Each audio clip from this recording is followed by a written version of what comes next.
Welcome to the DRF Sports Podcast, brought to you by DRF Sports. America's most trusted name in horse racing is now providing sports bettors with exclusive data, analytics, previews, videos, and expert picks on all major sports. Bet smarter and have more fun doing it.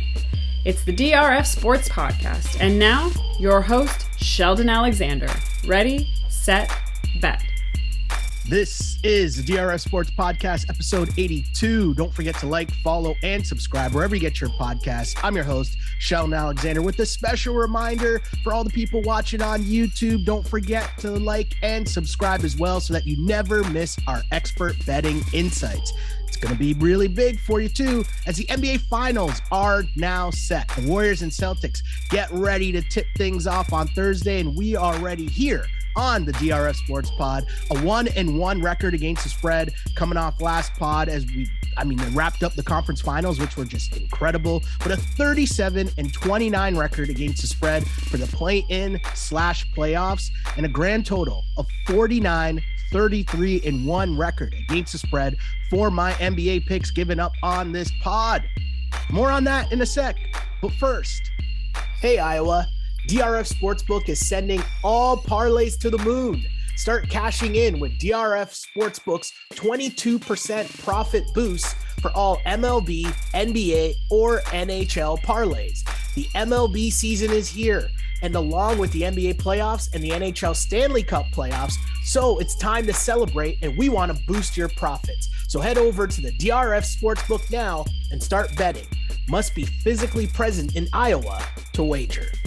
So coming up, we'll recap a wild Game 7 between the Heat and Celtics, while Draymond and the Warriors were just at home, chilling, resting, watching all the chaos ensue, waiting to continue their dynasty. The way that Draymond just lit a fire under the Heat ahead of that Game 6, incredible. We'll break all that down, plus our normal deep dive into the Stanley Cup Playoffs with our guy, Matt Russell. And luckily for y'all, that starts right about now.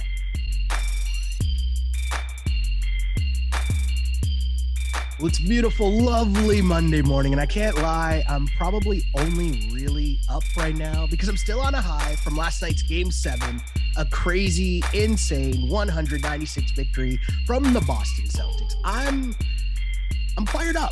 I can't lie to you. That game was just, weird to match up the rest of the series, but either way, my guy Matt Russell is here to break it all down as we now have an NBA Finals matchup set. How you doing? How are you feeling after that game last night?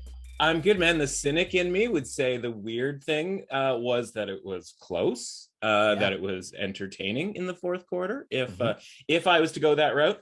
But I'm not going to be cynical. It's Memorial Day for those of us who decide to celebrate it. So we're getting this podcast out on the streets so I can go play some golf today, man. So why would I feel bad about anything or weird or whatever? Obviously, the Celtics get the series victory, which was excellent. I would say, what were you waiting for? Obviously, a stunner from Game 6. I think I came on this podcast and said it would be as surprising. It would be even more surprising than the pricing would suggest that the Heat win that Game 6 to even force a Game 7. But that's the issue in trying to predict health when you're handicapping, right? If you tell me all of a sudden healthy Jimmy Butler can just run wild, I'm probably going to take the 9 points in that circumstance. Luckily, again, that's why you bet sometimes for the long term, i.e. the series price. That's why we're hanging on to the Celtics series price, getting a couple of chances to be able to do that. Of course, yesterday, that game, -3, Boston -3, the favorite. And that's an indicator of what we'd learned about those teams over the course of those first 6 games, right? So it's easy to look at that series and go, oh yeah, it's Game 7. These two teams are even, 3-3, however you want to sort of frame it. But the shot quality metrics that we talk about all the time, just frankly, just watching those 6 games and kind of really feeling like Miami winning the last 2 games that they won, the 2 games in Boston. Again, don't want to use the F word, fluke. But a little fluky in both those circumstances. And so, the market tells you like the Celtics are the better team. And we went from Miami -1, the line in Game 2, when everybody was healthy, to Boston -3 by the time game 7 rolled around. That's getting information, right? That's watching the series. That's seeing all the numbers pile up, the shot quality stats, all of these sort of extra stats, and not getting sort of, locked in on that. That being said, when it comes down to game 7, which we'll talk about here, I have the first question. A game lands on 4, and I am fully aware, you don't have to tweet me and whatever. I'm fully aware that one thing that happens early on in the game, does change what happens the rest of the way. This isn't sort of, in a vacuum type situation. How does that Max Strus 3-pointer get called back on like a non-review where like they go and show the one replay of it and it looks a lot like the Sean Elliott 3 from like 1994 or 1993. And like my guy wasn't definitively on the line. And I'm on the Celtics, right? So I'm sitting there like Homer Simpson backing into the hedge here going like, okay, like I'm fine with them taking these 3 points off. But kind of would have helped towards the end of the game there. How does that even happen? Like, I don't even understand the structural sort of ruling on how that happens. And just everybody goes like, oh yeah, 3 points off the board. That's fine. What? Yeah, there is like the review rule on that is weird where like the refs can kind of make note of, hey, we need to review that play at the next stoppage, essentially, to see if it's a good 3 or not. So it is super weird. And like the actual replay angle that we saw, like there's nothing definitive to be like, hey, that shouldn't count. So yeah, definitely find that really weird. And I mean, if we're going to be honest, referees doing weird things in NBA games, that never happens, right? Including last night. Yeah. I thought the Celtics got an incredible, again, on the Celtics, I thought the Celtics got an incredible whistle. And we're talking about a game that, came down. We'll talk about the last shot or the sort of third or fourth last shot, depending on how you look at it. But like, there's a lot of drive to the baskets, man, where there was no call on a layup, even on a missed layup. On a Lowry layup, there could have been an N1 call. An Oladipo layup, there could have been an N1 call. Jimmy Butler layup, there could have been an N1 call on their route coming back into that game. And it's so weird, right? Because you mentioned, right, Celtics covering the 3-point spread. I was at an engagement party yesterday, and obviously a lot of people were talking about, we were talking about the game and what's going on. And obviously some of the people, like if they know me, they're going to be like, oh, what do you think about the game tonight? Blah, blah, blah. And I was saying, because the way the series went, I had no idea. Coming off of game 6, I had no idea what was going to happen. I didn't see game 6 coming. So I would have told you that Boston would have blown them out at home in game 6. But I did say I'd lean Boston in game 7 just because theoretically they're the quote unquote better team, right? Like whatever that means, right? Cool. Well, yeah. So it's weird because you're leaning Boston and it's a blowout. I'm like, Boston could be blowing them out, or at least it was teetering in that direction. And then yet this Miami team, I know they lost, but at a certain point, I mean, Boston up to 20 seconds left, Jimmy Butler storming down the court, pulls up for 3 for the lead and misses, which is essentially game over. But what did you think about that Jimmy 3? I mean, obviously for +3 Heat backers, they're really mad at that shot. Yeah. I know you were on the Celtics. So like in that moment, and this is where like the game within the game comes down, because obviously if you're a fan of basketball, that's a massive shot. But if you bet on that game when you're on Boston -3 or Heat +3, your thought process is Jimmy pulls up and the ball is in the air and it's moving in slow motion. What were your thoughts there? Walk me through that. My thoughts were the Thursday podcast that we did, because the sweet irony or the sour irony, depending on how you look at it, right, is our conversation about the idea of like the handful of players in the NBA that are the difference makers when you quote unquote need a basket. Right. And the fact that this comes down to like the final, and we talk about like, oh yeah, these games so rarely come down to one final play. And obviously it wasn't technically the final play. If it was, the +3 backers out there would have been a lot happier. But just the irony of a gentleman who goes by Jimmy Buckets being the guy having the ball in his hands when all you need is one bucket. coming down. By the way, it wasn't a 3-on-1, but Yeah. like that felt like a take the layup type potential situation, or take the three. Obviously, you know, not quite. I mean, I guess he was pretty wide open. It'd be interesting to hear sort of what the, you know, what his probability is of hitting that shot. But like a relatively open three versus like it's 1-on-1 against Al Horford. I'd like to think Jimmy Butler can get past, around, through, if you will, Al Horford to get a layup to tie that game. I want to know about you. Like, how did you feel about it? Because, you know, we talked about the idea of like, take the layup, or, you know, even if it's semi-contested, like take the layup versus taking like the wide open three, and the guy who is to get that bucket, right? If you had anybody honestly on the court, and that includes Jason Tatum, like if there's anybody on the court that one team or the other would want to have the ball in their hands to get a bucket, and he decides to pull up for the 3-pointer. So that's all I was thinking. I gotta say, like, I loved it, because it's like, you know, and this is people who are familiar with what we do here, they know, you know, kind of the sides and like the cliches I'll throw out from time to time. But it's like, you call my guy Jimmy Buckets because you're living and dying with his responsibilities, and especially how this went. So my guy played every single minute of the game last night. He's probably thinking, I don't know if I can make it through an overtime, right? Like, we are struggling on offense. They were having ends now. Yeah. Like, they're having mad droughts where they couldn't buy a bucket at all. Kyle Lowry is looking like he has, I'm not saying he's washed, but he's definitely showing washed tendencies. Bam had moments, but he's not really the guy that's going to get you a bucket. Oladipo is trying, but I don't know if that's really the look that you want to be pulling out, trying to get to the Eastern Conference final, to get to the NBA finals in the year 2022. Yeah. And so you're talking like pin downs for Max Strus are like some of your best looks that you're getting. So if you're Jimmy and you're coming down the floor, mind you, I did see someone put together the video of go back to the Raptors series, Raptors game 7 against the Sixers. If you remember, before Kawhi hits the shot, Kawhi misses a free throw, Jimmy gets the ball, Jimmy goes coast to coast. And like, as he's getting the ball around half court, it kind of looks the same, where he has a full head of steam going towards the basket, and he finishes a tough layup at the bucket to get the tie game. And it's the same scenario, except that time he went to the bucket. This time he pulls up for 3. Yeah. So I get that theory. I just honestly think my guy's running on fumes at that point, and he's thinking, I don't know if I have enough to get us through an overtime, and this might be our best chance to win. Because the other part is that game was essentially over. I don't even know how the Heat came back. Max Strus pin downs is how they came. Right.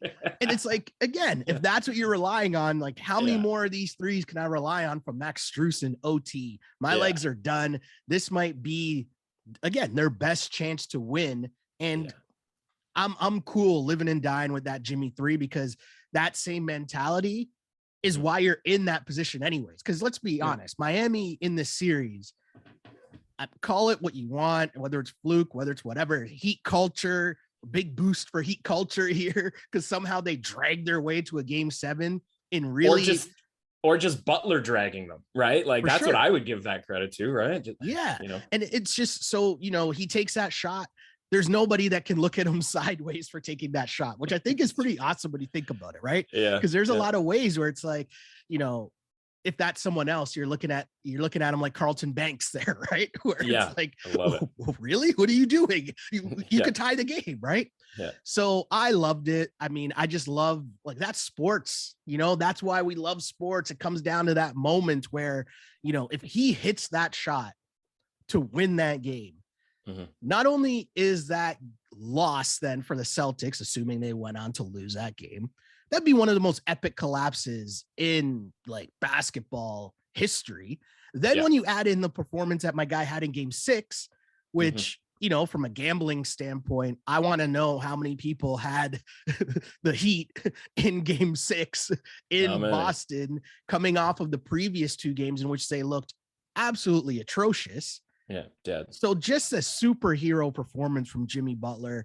I personally loved it. I love the confidence in that. And, you know, you talked about our conversation in terms of the shot quality and pull up threes versus going for the contested 2s.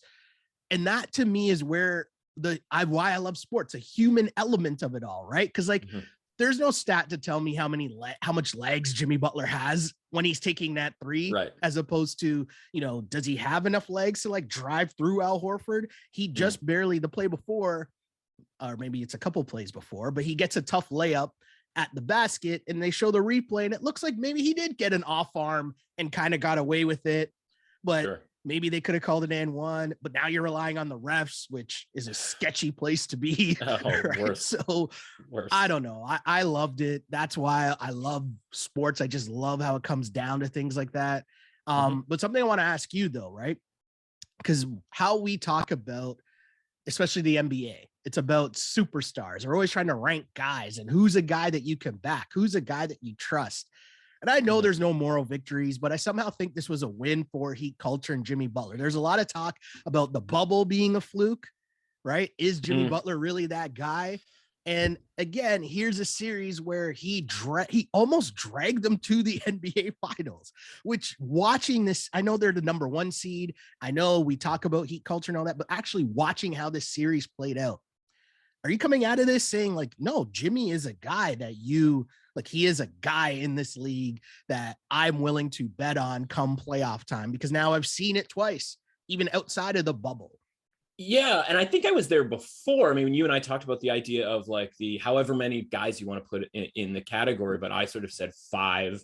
I'm sure if we sat down, maybe I'm not all that sure, but if we sat down, maybe we get to 8. I'd be hard pressed to get to 10 on guys who, as you sort of mentioned there, like you just trust implicitly to, and maybe it's not even do the right thing, because again, I don't know that, technically that was the right thing, because I think I would have liked, but hindsight being 2020, right? I think I would have liked to see him, take the bucket, especially with 14 seconds left. Anyway, I think that series in general puts him in that category of the 5 to 8 guys who you do sort of trust implicitly because they've done it over and over and over again. And the thing is like, I knew that going in, and it wasn't a bet against Jimmy Butler. It was a bet on it just being Jimmy Butler and kind of like nobody else. Exactly. And at the same time, like individually, these games came down to like whether Jimmy Butler was healthy or not.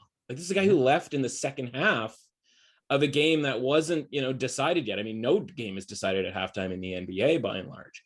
And so it's like, there's obviously something going on. Like this is a guy who missed a game in the first round. This isn't an injury that like came out of nowhere. Yeah. And so that's, again, the trouble with trying to handicap like for injuries on a day-to-day basis. It's not like he had an extra day off here at some point. This isn't like the spread out, NBA playoff series of old where it's like, oh yeah, they actually have 3 days off in between. Like what? Like there's no reason that he should have been able to do what he did in those last 2 games. And so that's what makes it so infuriating. Like we don't even bother a lot of times with the NBA during the regular season because we don't know whether these guys are going to play. And I don't know that Butler would have played if it had been a regular season game. And then he does in a playoff game and is putting up big time numbers. Like he averaged 40 points basically in those 2 games. So I'm like, yeah, you can be that dude. But if you're like the injured version of that dude, okay, that's a different story. But if you're the healthy version, and like, I don't know which one you're supposed to get on a day-to-day basis. Right. Yeah. So like from a gambling standpoint, like, and that's what we're here to do. Like, I need to know who's healthy and who's not. And so like, yeah, I would trust Jimmy Butler sort of quasi implicitly if I knew that he was healthy and all things were equal. But like this, like in and out of the lineup stuff, okay, it can be Tyler Hero in and out of the lineup. It can be Kyle Lowry in and out of the lineup. And like, frankly, like it's not going to matter that drastically, but like Butler being in the lineup and hurt versus Butler being in the lineup and good enough for him, which is like better than most. Yeah.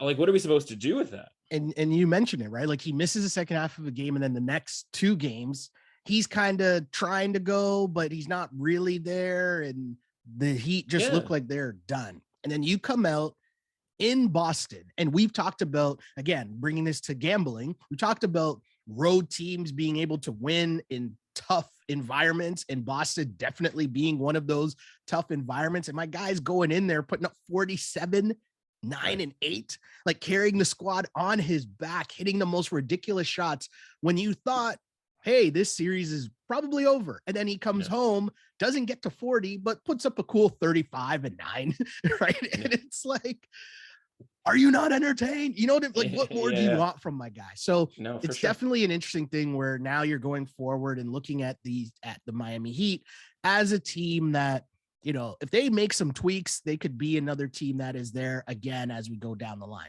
But I do want to ask you this, because I know we talk futures a lot, right? Mm-hmm. And we talked at the beginning of the playoffs about who could come out of the Eastern Conference. Mm-hmm. And yeah, the Boston Celtics were a team where we were talking about the fact that, yeah, they had a really good run from December on. Mm-hmm. But how mad are the Milwaukee Bucks right now? Yeah, so because there's a lot of futures tickets that would have been on the Bucks. A lot of people, talking like, hey, the Bucks. I think it's the Bucks that are going to make it back to the NBA Finals. And the reality is, they watched that whole Eastern Conference Finals, but they lost in Game 7 without Chris Middleton. Yeah. Right? Well, first and foremost, like you can go back to the end of March when we were sort of middling through this Eastern Conference sort of on a quasi-regular basis. Mm-hmm. And we talked about like, why wouldn't, I think the Celtics were in like the 4 seed at that time or, somewhere in that 4 or 5 range. We're like, based on all this pricing, we're laughing at like the Brooklyn Nets being the favorite all season long, despite not being in a top 6 seed at any real point. And just talking about, like the Celtics here, if you've got all of these teams sort of clumped together, just give me the one with the longest odds. And that was the Celtics at like 10, 11 to 1 to win the Eastern Conference. And so, the point of all that is like, as I look now sort of with hindsight of this Eastern Conference, when you had these like 5 good teams, and I'm lumping Brooklyn in as a good team because of where they stood in the marketplace, right? Mm-hmm. If you're the favorite to win the Eastern Conference for basically the entire season, like I'm including you from a betting standpoint in this group of Boston, Miami, Milwaukee, Philadelphia. And the problem with having 5 upper echelon teams is that like there's never actually 5 upper echelon teams in a conference in the NBA. Yeah. And thus, if you have 5 good teams, do you have any good teams? Well, can I hold you right there? Because the funny part about it is if you go back to those pods, we would talk and you were like, there's no way that it should be the Nets. There's no way the Nets should be up there. This doesn't make sense. It doesn't make sense. And I was saying, there's no way the Sixers should be up there. We've seen their playoff resume. We know. So it's like, it's kind of funny, right? Yet how those teams are all lumped. And it's like, okay, well then there's Miami and Heat culture and Jimmy. And meanwhile, like, really buy into them?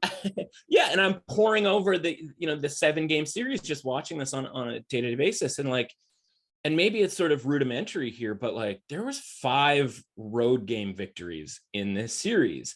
And like, you could say like, oh man, like the toughness of whatever team to go on the road and win these games. I'm watching these with my eyeballs.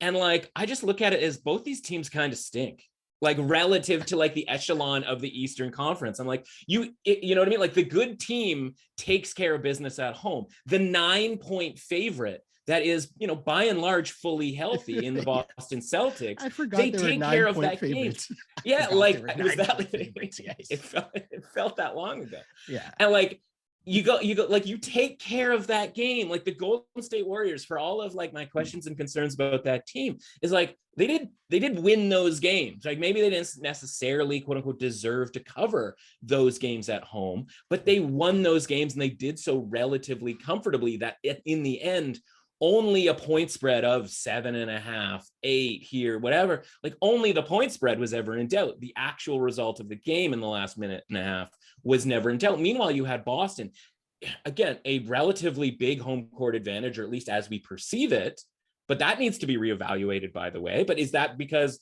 like, you know what I mean? Like the fans can only do so much, like the court, the home court element can only do so much. Eventually the players have to play well in front of this home court situation. And like, honestly, the closest games going back to the Brooklyn series were those first 2 games in Boston. So what are we really talking about here with this team that can't and is struggling to win games at home? Like the Milwaukee Bucks walked in, and this is all leading to the Milwaukee Bucks, because you go, okay, why isn't there an upper echelon step away better than everybody else team?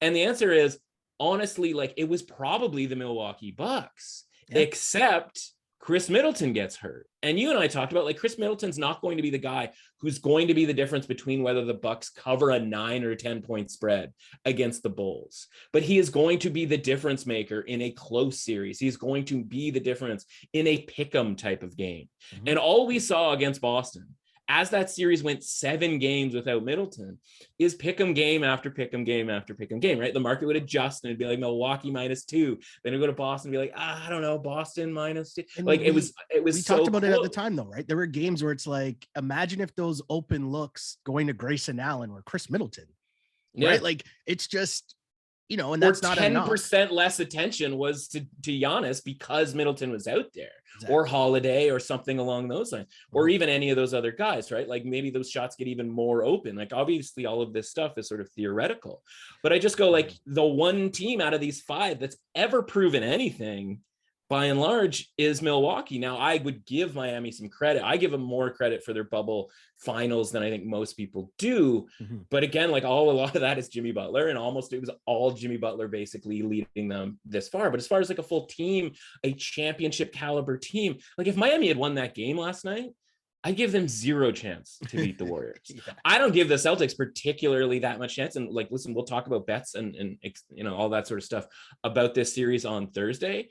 But I'll tell you right now, I woke up this morning and saw that the price for the Warriors was -150 to win this series. And it's up already, no? I thought it's gone to like -165. I thought I saw it. I mean, it depends on the book. Actually, I mean, to be honest with you, sorry, that's game 1. That's my bad. It opened -145. So you're right. It did move up to -150. There are some -155s and some -160s out there, but I'm obviously going to try to quote you the best price here. That's readily available. Sorry, that's my bad. I just want to clear that up. It's -150 for the series. Yeah, but there are books that have it at a higher price. So if you are looking at your book and you're going like, oh, it is 160 here, like, there are books out there that have it at -150. All that is to say, like, that's a bet. Like, like, we'll talk about props. We'll talk about like the idea of obviously the NBA Finals MVP, all of that different stuff. We'll talk about on Thursday, but like, jump on -150 before that goes higher, because frankly, I think it should be higher, and we'll see where it ends up, right? I think it probably should be closer. Maybe -200 is a bit of a stretch, but I think this is certainly something that could be closer to -200 by the time all things are said and done. So I just look at it and I go like, okay, Boston, like, you know, they managed to win these games. You know, again, I think the officiating had a lot to do with yesterday. I mean, even just purely the Strus 3, I think that was very suspect. And again, maybe if the Heat have literally any second player, a healthy Tyler Hero, something along those lines, that goes a drastically different way. Obviously, the health element of Golden State, the fact that they are still healthy, potentially getting Peyton back, and the rest element of having a week off, like, this is perfect for that team. So the only betting thing that we'll talk about with regards to the finals here, and we can move on to the Stanley Cup playoffs, is like, just grab the -150 and ask questions later. See, it's interesting. And yes, we'll deep dive into it for sure. Cause like, the Celtics have the pieces. People are kind of banged up, but I look at the Celtics team, and it's one of those things that is super interesting, where I say it all the time, styles make fights. And I want to see the matchup and how the matchup plays, because, you know, you mentioned Miami and Boston and how that series looked.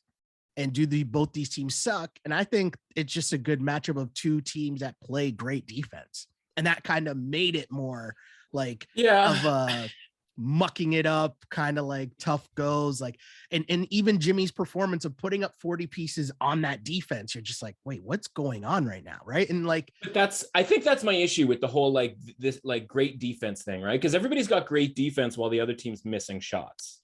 And then when the other team's making shots, all of a sudden it doesn't look so great. And if your defense is so good, I just have a hard time to believe a hobbled, relatively, you know, again, who knows to what degree, a hobbled Jimmy Butler, like, how great is Jimmy Butler if he is scoring 40 points against this allegedly great defense? Or the defense is just good, right? And they're about to run into like one of the great offensive teams in the history of the game.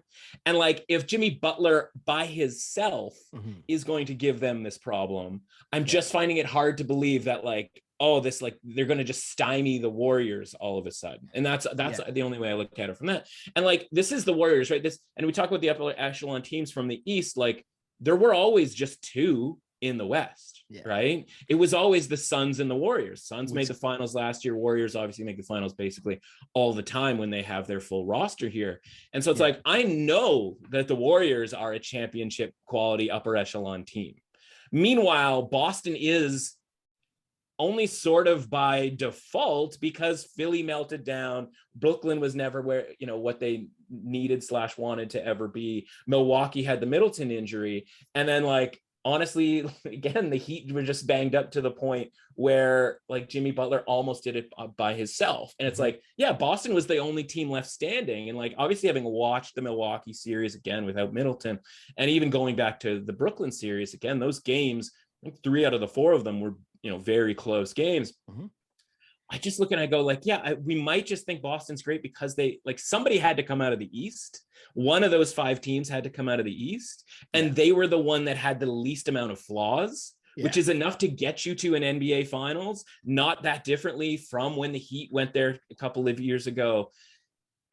Like, okay, you did it. Like you got to the finals, but like, this is going to be a different ball game here. And like, as much again, as I sort of question, because, you know, I compare the Warriors to past Warriors, you know, I compare the Warriors team to the Warriors team of 3 and like 7 years ago, but I don't need to do that in this instance. In this instance, I just have to compare them to the Celtics. And like, by the way, and this goes for all sports, like think about it this way. NFL, what has happened in the NFL for the last 20 years? NHL, what has happened in the NHL for the last 20 years? What has happened in the Major League Baseball for 20 years? The emphasis on offense. The rules have changed. They are going out of their way to make offense smoother. It's the exact same thing that's happened in the NBA. So like, okay, you have great defense, but like, it's all relative. Right? Like this isn't like, again, we're using an NFL. This isn't the Ravens in 2000. This isn't the Pistons in 2004. This isn't like any team, you know, the New Jersey Devils in 2002 in the NHL. Like you can't win just on defense. Now you'd be like, okay, Jason Tatum's a bucket and blah, blah, blah. But like, okay, like half the time he is, and then half the time he shrinks away and he's only getting 10 points. And you know how I feel like the empty calories that Jaylen Brown is. Like, yeah, the ball's going in the basket a lot of times, but he's also not doing all the stuff that I would expect of a guy who gets the regard that Jaylen Brown does. Anyway, all this stuff is stuff that we can talk about on Thursday, but I just look at it and I go like, yeah, this is winning the East. And like, congrats on surviving through all of this, but this is going to be a different ball game come Thursday. I'm so excited to see how this week plays out leading up to Thursday and just what the narratives will be and people talking themselves into one side or the next, right? Like you're going to have a full week to be like, yeah, Warriors dynasty, right? And it's like, as you just said, are they the same team? Does that even matter? Who knows? The talking yourself into the Celtics. Wait, do the Celtics really have a chance? But either way, people are going to be talking themselves into whatever side. And I honestly think it's going to be more people talking themselves into the Warriors. And there's going to be a scenario where you're going to look up and be like, wait, don't I kind of have to take Boston at this price? Like that's what I think. That's what I think is going to happen. So we can regroup and see what's going to happen come Thursday. But I'm honestly just saying, I think this is a closer series and most people are going to give it credit for being. And we'll talk about this for sure on Thursday, where like, you know, you've had a good run of those like series lines or series prices where it's like, you know, Boston plus 1.5 games or something like that. Do you know what I mean? Where I could look at that and say, yeah, I see this going 6 or 7, like Boston. It'll just be interesting. And I can't wait for that. Definitely can't wait. We'll do a full on preview come Thursday for sure.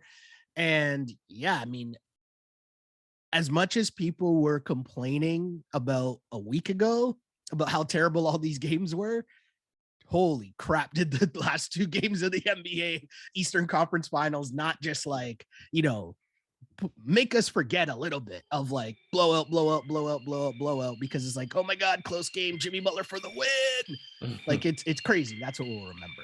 We'll get back to the pod in a sec, but first, be a pro and win. Introducing DRF Sports all new premium data feature on drfs.com/sports. For $99 a year, which is just $8.25 a month, you can get industry leading betting trends, angles, and analytics. With so many big sporting events here, it's the best way for you to make some money this postseason and have fun while doing it. That's DRF Sports Pro. Sign up now at drf.com. DRF.com/sports. Lots also going on elsewhere in playoff circles. As you mentioned, the Stanley Cup playoffs still going on. And, things, business picking up, Americans becoming more familiar with the man, the myth, the legend that is Connor McBuckets, I was going to call him, McDavid. But the point remains, I don't know if that's the place to start because, a crazy series, obviously, they're moving on to play against the Avs. The Avs just had a wild series against the St. Louis Blues. I don't know. I feel like is that the place to start? Is that like the headliner? Well, we got a game 7 tonight, man. We got to talk game 7 Rangers Canes here. We got the funny thing. Do you know what's funny about that? Do you know what's funny? And the reason why I forgot about that is because it's already kind of like played out in my mind that don't we just know that the Hurricanes just win at home and lose on the road? Like, dude, and honestly, it is the first bullet point, right, for any conversation with regards to this series, because it's becoming against game 7, Rangers plus 130, Carolina minus 150, right? And I think that's, that should be where we start all the time when it comes to hockey, basketball, football, tennis, whatever you've got, right? The pricing is the big issue. And so the home road issue, right? Obviously, everybody knows Carolina has literally won every home game so far. And by the way, they can just win every home game, and it is possible for them to win the Stanley Cup. They would have to face the Oilers in the finals should it get that far. Mm-hmm. And they have lost every single road game that they have played. And can I ask you something? What was the line for game 6? Because was it just free money handing out because the Rangers were going to win that game?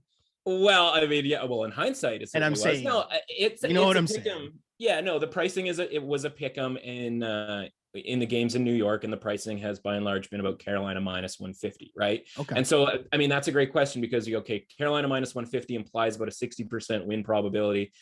Not about, it does. Obviously, that's after the juice, so you have to sort of take about 2.5% off of that. So 57.5% of the time, Carolina is going to win this game. Which is funny because they are 7-0 at home for during this playoffs. Those pick'em games, right, which mean of course 50-50. So that just builds in right there. If you're ever wondering about home ice advantage, that's 7.5% difference, right? Yeah. And that's about right for an exchange from home to road in the NHL. And all that is to say, it's still built in at 7.5%, despite the fact that literally the home team has won 100% of the 13 games that Carolina has been involved in this playoffs. Some metrics here for you. I know you love them. So New York, we talked about this. Again, it's 2 weeks later, I'm still having a hard time wrapping my head around it because I'm going through the numbers and stuff, writing my preview for this game 7 over the weekend for the score. And I'm like, 119 to 60 in 5-on-5 high danger chances in that Pittsburgh Penguins series for the Penguins. And the Rangers somehow won that series. I still can't believe it. And so, I wrote about this. It's the best I can do is sort of enlighten you or bring to light those numbers and be like, okay, if you want to take the team that had 60 chances to the 119 of their opponent in the previous round, go ahead and do it. Just understand that you are behind the 8 ball. You are at a deficit going in because the predictive metrics would suggest that they're just not as good as Pittsburgh. They're not as good as Carolina, right? And then what happens this series? 81 to 48 for Carolina in the high danger chances, right? So it's not going to be quite as drastic unless Carolina has, quick math, 38 high danger chances at even strength tonight. I don't think that's going to happen. I imagine they're going to win if they get 38. But that's still a pretty lopsided number, 81 to 48. And yet here we are in a tied series. And the reason for that is in any hockey series, any hockey game, right, there's 2 outlier variables that we talk about all the time, right? The 2 things that we understand they exist, we understand they're important, but they're very difficult to predict, especially in a short-term sample size. One of them is special teams, right? We saw Florida and Tampa Bay. The issue, don't take penalties because you apparently can't kill them against Tampa Bay. And Tampa Bay is going to convert 30-40% on the power play. And by the way, Florida goes 23 power plays without scoring. Would either of those things been necessarily predictable? No. And the second variable is goaltending, right? Jordan Binnington has this horrendous regular season. He doesn't even start the playoffs. He comes in game 3 against Minnesota. He's awesome, right? And you go, okay, I guess Jordan Binnington is just back. There's a ton of other examples. Vasilevsky against the Leafs, very mediocre through 6 games. Once you hit a game, halfway through game 6, in through game 7, and then all the way through the Panthers series, he's back to him, quote unquote, himself. What am I supposed to work with? Am I supposed to work with the 6 games at the start of the playoffs or the 6 games since, right? Yeah. Shesterkin's getting pulled twice against the Penguins. Again, somehow Shesterkin's not standing on his head. Those metrics still exist, and the Rangers still win that series. Problem is, for Carolina, Shesterkin is back. And so we talked about the 81-48 high danger chances. Guess, I'm not going to make you guess because that's really hard. 4 high danger goals converted for either team. So 4 out of 48 for the Rangers, which is actually about, what you would expect. It's actually a little bit low, average is 13%. 4 out of 48 is less than 10%, but 4 out of 81 on Shesterkin. That's outrageous. Yeah. That is outrageous. And so the best we can do coming into a series where you go, okay, we get 7 games theoretically to have these sort of better team play that much better. And obviously pricing is involved too, because, you look at Edmonton, Calgary, for example, you mentioned McDavid, and we'll talk about this Western Conference series here shortly. Like, you go into that knowing that Calgary should be favored, but you're getting plus 200. And so you're willing to take your chances that McDavid is that great, that Mike Smith has a good handful of games. And of course, as we talked about, my guy was wilding like left, right, and center in that series. And so you go, okay, I'll take my chances at plus 200 that this ends up being a hockey series, which means pucks are going in weird circumstances, and maybe we get a little bit lucky. And Calgary ends up playing better than Edmonton in that series, but Edmonton ends up converting more of their chances because, by the way, Connor McDavid creates the better chances, which we talked about on Thursday. And so all that coming back around to game 7 means that we're down to just 1 game here.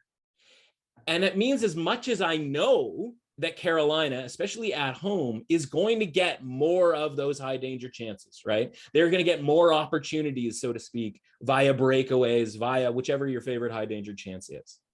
I know that going in, but based on what I've seen from Shesterkin, and more importantly, honestly, what I've seen from Ante Ranta, is I have to bet the Rangers tonight at plus 130. So yes, you can be on the Hurricanes. I was on the Hurricanes for minus 1.5, thinking at some point they're going to win a road game, which, by the way, they were like 20-10 in high danger chances in the last game in New York. Yeah. So it's not like they were just awful on the road all of a sudden, but their goaltender is not doing it. Like two goals in the first 5 to 10 minutes of that game, very soft goals. He ends up getting pulled. And there's a difference between him getting pulled and Shesterkin getting pulled, where the team, even when they pull Shesterkin, has confidence in him. Mm-hmm. Whereas Carolina, it's not going to be hard for Carolina to be shook as far as what they've got from a goaltending standpoint with Ranta. And the one issue with Ranta that you can point to right now is that because these teams are playing every second night, because they had to play a 7-game series because they couldn't get a road victory to get it done earlier. And listen, Boston couldn't either. Because he's had to play every second night for a guy who by and large has been a career backup. I think he had some starting run there with the Arizona Coyotes, but he's not used to playing every second night. And that's going to add up over time, where you've got guys who play 60 games a year every year, who are more used to this sort of thing. And even when Shesterkin's getting pulled in the first period against the Penguins, that's taking some mileage off of him, especially after a triple overtime game 1. So I'm looking at Ranta and I'm going, do I really care that I think, game 7, probably lower chances because just game 7s are generally played tighter? Am I okay going into this game knowing the Rangers might get 6 high danger chances at even strength and that Carolina might get 10? And honestly, I kind of am, because I think, and part of this goes down to who's shooting for the Rangers. I trust Panarin. I'm a little bit afraid of Zibanejad at any given time. Like, those guys are better scorers than anybody that Carolina has out there. So it becomes not quite a McDavid situation, but like a quasi McDavid situation where you're looking at two teams and going like, man, if I had to pick the top 2 or 3 guys to take that shot, Jimmy Butler style, I think those guys are on the Rangers. And so it's not a 7-game series. It isn't a regular season bet. This is 1 game tonight. And so I think I have to back Shesterkin, the better goaltender, at the plus price, knowing full well that Carolina is going to drive play. But for a 1-game sample size, with what I've seen from these 6 games, giving me plus money at this point, I feel like we were right about who the better team was. I think for the 2nd straight series, the better team isn't necessarily going to advance. It's also interesting because I always think of these moments of RIP David Stern, where you look at the New York Rangers, and you look at the Carolina Hurricanes, and the odd time that I did flick over in that game 6 in New York, I felt like the Rangers were on the power play. And if I think about what could happen in a game 7, where again, the New York Rangers versus the Carolina Hurricanes. And moreover, the New York Rangers versus the Tampa Bay Lightning, right? Like Exactly. that is a big time sort of, viewership matchup versus Carolina. If you wanted to get deep into the, I'm just here bringing up some interesting facts. That's all. I got you. Shouts to David Stern, right? Doing the do.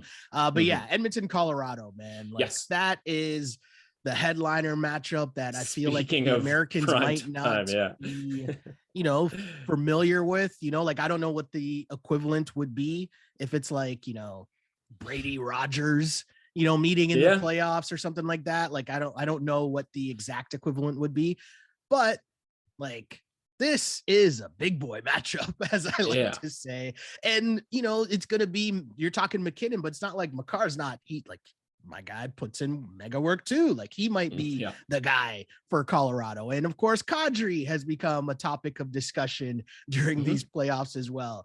So yeah, where do we even begin with this series here? Because I'm sure there's lots of different places you could go to start laying bets. And I know that laying, laying bets on points for McDavid or, might be a place to start, but interested to get your take here.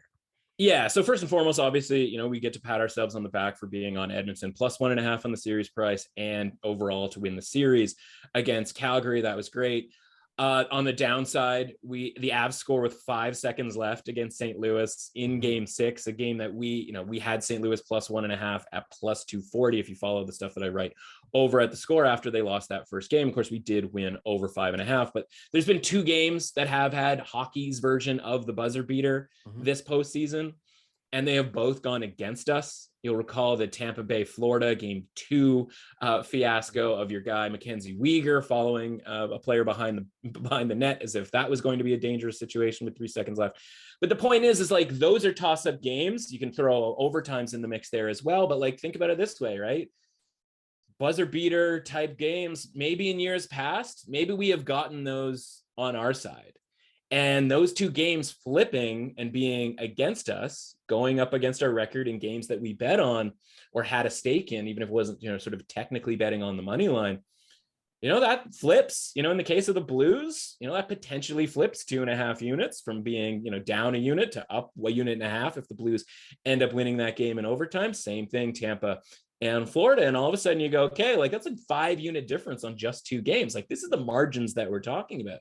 So whether we're talking about games with point spreads and landing a half point away from a point spread and, winning or losing on that side of things, like, this stuff matters when it comes to the ledger. And so, yeah, we've had better playoffs in the last 2, certainly, if you've been sort of following my stuff for the last couple of years.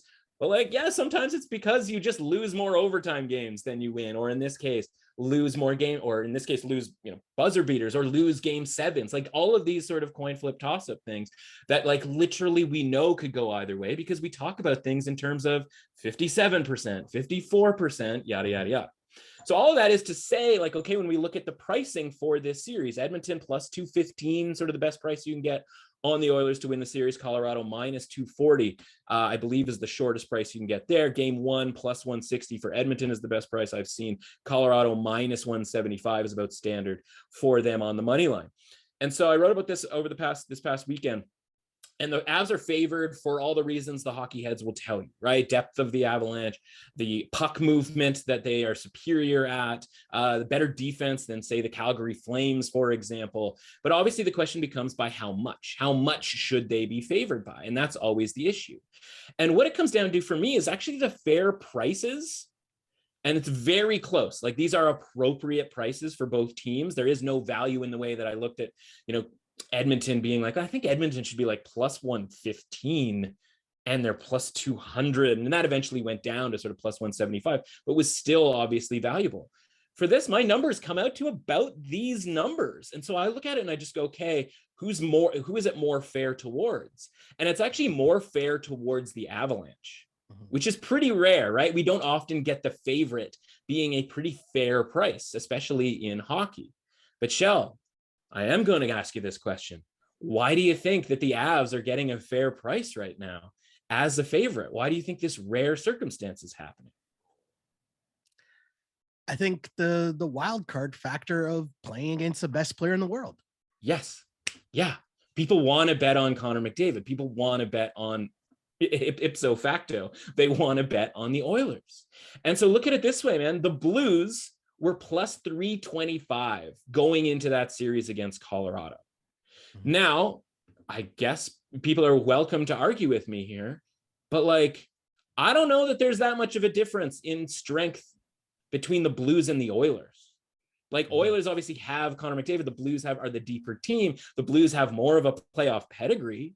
Mm-hmm. So if this is a first round series or even a second round series, and people are still on the the Oilers never do it, they can't do it, yada, yada, maybe they're on that tip, we're probably getting something closer to plus 300, plus 325, the way the Blues were. Now, it went awry for the Blues because the Binnington injury happened and they sort of lost their heads midway through game 3 through game 4. Right, and ended up losing every single home game that they played. And even the most ardent Avalanche better backer fan, etc., would have expected the Blues to win 1 out of 3 home games. And so I just go, okay, there's obviously a pretty significant move here, and it's in favor of the Oilers, right? This is a team that, again, probably should be closer to plus 300. And right now the best price is plus 215. So because the market and the odds makers sort of know there's going to be a desire to back McDavid and to back the Oilers here, they are pricing it as such, which by sort of, translation means there's actually some value on the Avalanche. I mean, think about it this way. The Oilers opened plus 200 against Calgary, and now the best you can do is plus 215 against Colorado. Yeah. Now, I'll tell you right now, the bummer in all of this is I don't know that there's some great valuable bet. And I actually think if Calgary had taken care of the Oilers and gone on to face Colorado, Calgary would have been something that would have been valuable because you'd have a good quality team without the headline star. And we'd probably if we were getting plus 215 with Calgary, for example, a team that is, sort of built a resume and did play at even strength, and frankly, on special teams, slightly better than the Oilers did in that last game. We'd be getting a good value on Calgary, and I'd be sitting here telling you, Flames, we have to bet the Flames at plus 2 something, Problem is, because of the general existence of McDavid, we can't make a bet on the Oilers. Now, it's up to you to just decide, okay, I don't want to bet on the Avalanche because I want to watch McDavid. I want and cheer for McDavid and sort of ride this wave with the Oilers. And so when it comes to making a bet here, my general summary of Edmonton is that they have the capability of winning this series because of McDavid and because of Mike Smith. But they also have the general capability of getting blown out of this series if McDavid isn't supernatural. And you and I tend to not want to bet on something supernatural to occur, right? We don't want to really be betting on historically never happened or historical greatness, or with the expectation of historical greatness. If it happens and we happen to have already bet on it, that's great.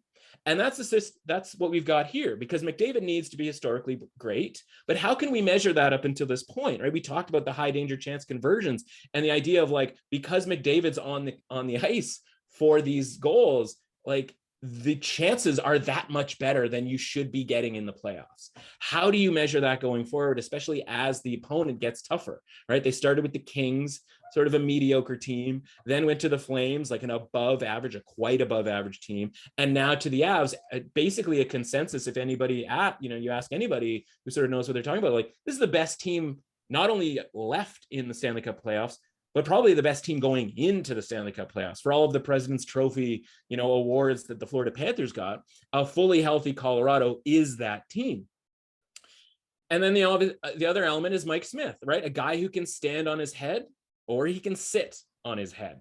Yeah. And you never know at any given moment which is going to happen. But if he's great for 4 or 5 games, or even for 4 out of 5 games, the Oilers can win in 5, like they just did against the Flames. And remember the Blues Wild series, where we talked about, okay, like these are 2 high offensive teams with shaky, inconsistent goaltending. We want to bet on the poles, right? We want to bet on the bipolar nature. Like one team can blow out the other team pretty quickly if things go awry for that team. Now, Minnesota ends up, winning enough games early on in that series that they're able to chase Ville Husso, but Binnington comes in and that series ends up going 6. But like if Binnington had started that series, there's a very real possibility that could have been a Blues sweep or Blues in 5, and the premise could have bore itself out. In this case, I think we have to go back to that strategy. Under 5.5 games is plus 125. So you're getting plus money on this being a 4 or 5 game series, which again, nobody necessarily wants, because we want 6 games. We want 7 games. We wanted that for the Battle of Alberta, right? As fans necessarily. Yeah. Obviously, once the Oilers went up 3-1, we were fine with the Oilers closing it out, but we were in the minority there because of the bet that we had. And so I just look at this going like, it's the best way to take advantage of Colorado being fair priced, because you can go up and down the board. Okay, fair price at Colorado 4-3, fair price at 4-2, 4-1, 4-0, fair price at -1.5. Like all of those things are fairly priced. But the one thing that could happen that is sort of not factored in all of this is that the Oilers either awesome or they stink. And in either case, we might see just a 5 game series. We might see the Oilers win in, 4-1, like we just saw against the Flames. If I had said that to you 2 weeks ago, you'd be like, this game, Oilers are not winning in 5 or less. Like that's crazy. Crazy stuff happens all the time.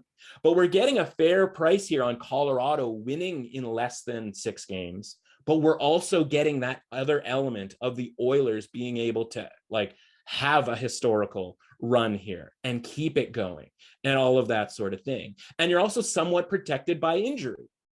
And what I mean by that is like, what if Leon Draisaitl gets hurt again?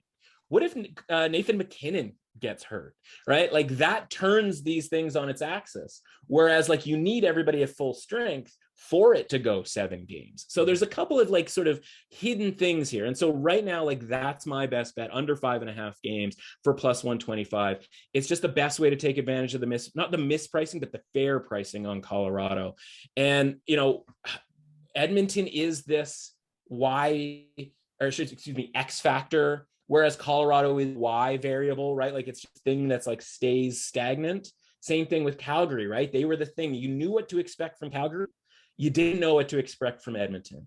And I think that's how to bet it. Now, I'll be sort of cheering for Edmonton because we are sitting on Conn Smythe, Connor McDavid bets at plus 3,000, right? 30-1, because as we talked about, if you're betting anything on the Oilers, you need to bet something on Connor McDavid. For sure. And so quick Conn Smythe update before we go. It's the reason we don't pay for 10-1s, 12-1s, 15-1s before the playoffs start. Think about all the guys that you could have bet on Florida, Calgary, Boston, Toronto. Where are all those guys, right? They are all gone. And so that's why we looked for the 30-1 and longer, right? We even grabbed a Calgary guy in Tkachuk at 33-1, but we grabbed McDavid. Then we grabbed Ronta in the last round. Obviously who knows what could possibly happen with regards to that guy. Mm-hmm.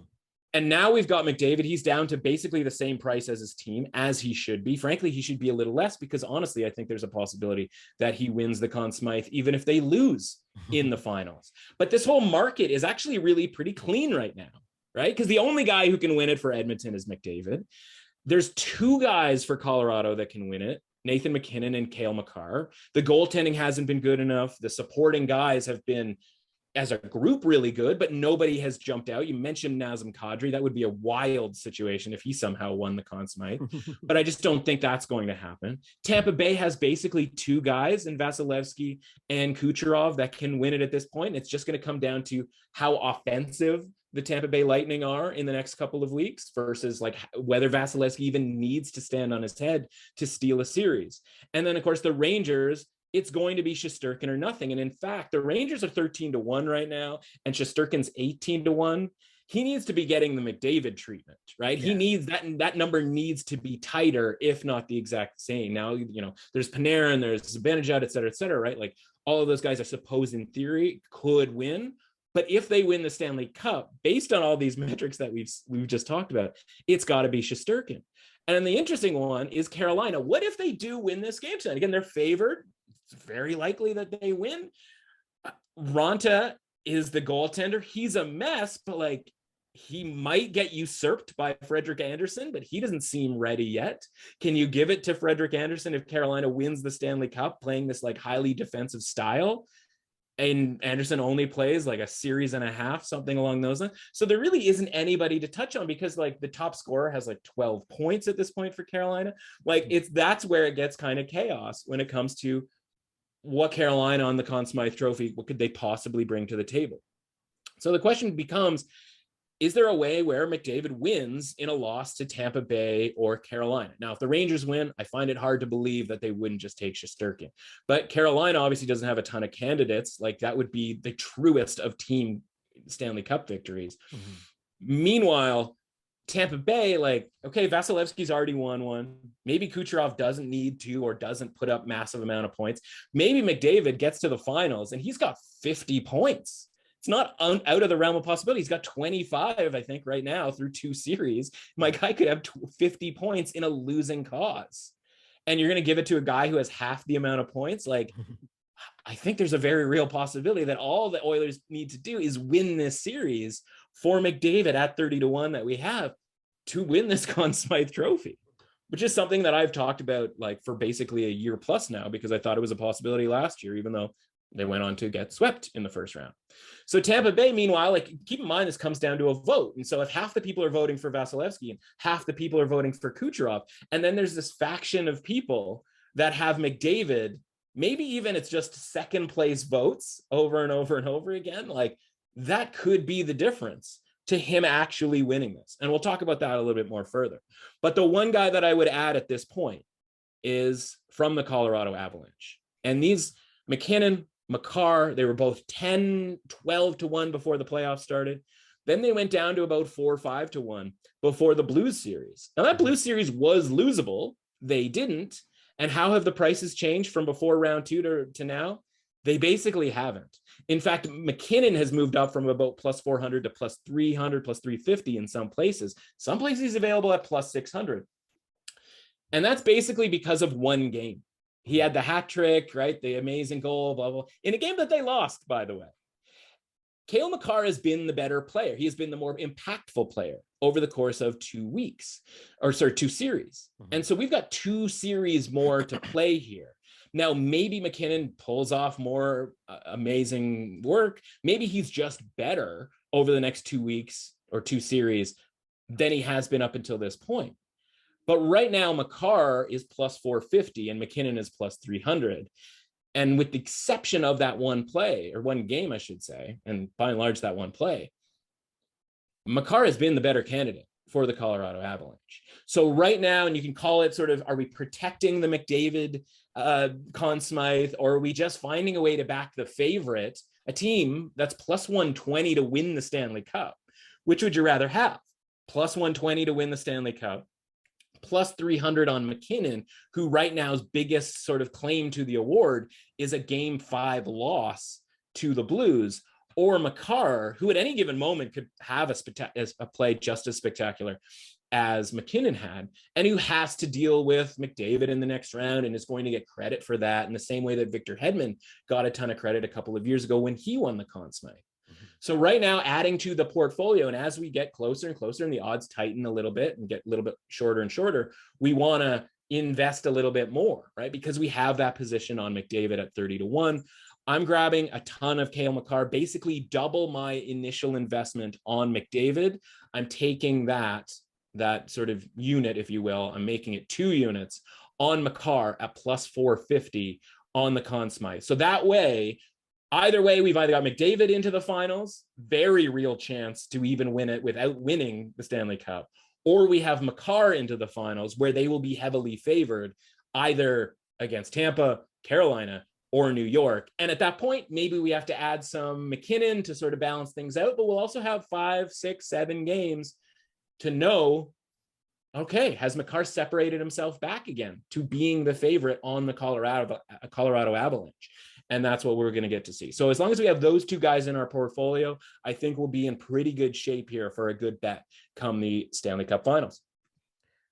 Craziness going on in the Stanley Cup playoffs for sure. Craziness going on in the NBA as well, as the NBA Finals is now set. So much going on. And of course, we'll be back later on this week to discuss that. But in the meantime, where can the people find you online? Yeah, man, at MRussAuthentic on Twitter, tweeting out everything that I write over at The Score. Check out the Eastern Conference preview. Breaks down the numbers the same way that I just did, but at least you can have that with your eyeballs. Of course, I've already got the Western Conference preview coming up, or already out there as well. So we got Eastern Conference preview on the way here, Game 7 preview that you can read. And a quick weekend shout out. Wasn't even the weekend, thankfully, to our guy, Justin Thomas. He goes and he wins the PGA Championship last week. And I talked about on the show last week about, PGA stuff. He goes and he misses the cut this week, plus 550. We were on that. Shout out to him for even going to the tournament, because you just won the PGA Championship. Why are you participating in another tournament? Guess what? Golf is really hard. You go from being on the top of the world to 5 days later wondering why you're missing the cut. The answer is, you probably weren't really that interested in being in that tournament. So kudos to him for going. It created a betting opportunity for us, being able to grab plus 550 on a missed cut for Thomas. So that's plus 900 live last week to win in that final round. And then plus 550, Justin Thomas, my new favorite golfer. I'm already putting him on the card for the US Open just as a shout out. Can't wait for that. Sounds good, my dude. Can't wait for that pod to come out as well, my dude. Thanks. We'll catch up down the line. Thanks, pal. Appreciate it. Then if you want to follow me online, you can do so on Instagram at Sheldon Alexander and on Twitter at Shell Alexander. Don't forget to like and subscribe to the DRF Sports Podcast wherever you get your podcasts. Also rate us, review us, like us, all that other fun stuff. But for more from this new project from DRF Sports, just a little reminder, if you're unfamiliar with the letters DRF, it stands for Daily Racing Forum, which has been around for over 100 years, giving you all of the horse racing information, data, and analysis. But now we've taken over the entire sports world. So if you want coverage on every football game, as well as the NBA, MLB, college sports, and more, head to drf.com/sports for all of the details and insights, as the site has all of the data on every game, including offensive and defensive stats, betting angles, line movements, key injuries, team stats, and more. The DRF data is what powers our power trends. So if you want to see which trends our analysts have selected, follow us on Instagram and on Twitter. If you want access to all of the raw data, drf.com/sports. That's where you can find the usual previews as we deep dive into the games. Of course, got you covered on this podcast. However you want your betting information, we've got you covered. Again, my name is Sheldon Alexander. That's all I got for now. But until next time, see ya. Thanks for listening to the DRF Sports Podcast. Please subscribe, rate, and review the show.